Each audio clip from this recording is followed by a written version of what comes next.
Hi everyone and welcome to Hello Word. I'm Alex, and today we're diving into a simple but very useful word in English, behind. Behind is an A1 level adverb that means at the back.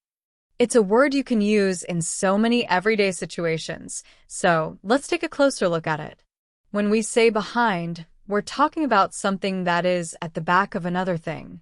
For example, you might say, "The dog is behind the sofa," or "There's a car parked behind my house." It's an easy way to describe where something or someone is located. Let's explore some synonyms for behind. A word you could use instead is at the rear, like in the sentence, "The garden is at the rear of the house."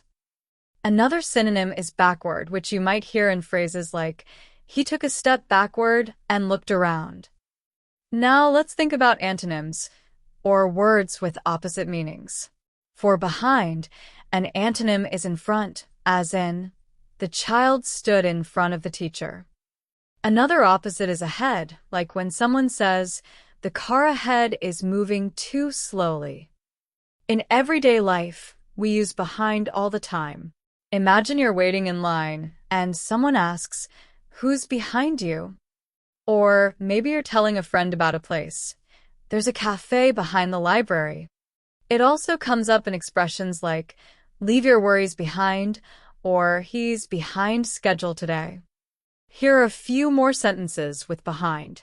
The train station is just behind the park. She looked behind her to see who was calling. Don't leave anything behind when you pack. And that wraps up today's word. We've talked about what behind means, some useful synonyms and antonyms, and how to use it in daily life. I hope this helps you feel confident using behind in your own sentences. If you enjoyed this episode, please subscribe to the podcast and leave a review. Your support helps others discover the show, and we'd love to hear your feedback. Why not create your own sentence using behind and share it with us in the comments? Thanks for listening, and I'll see you next time on Hello Word.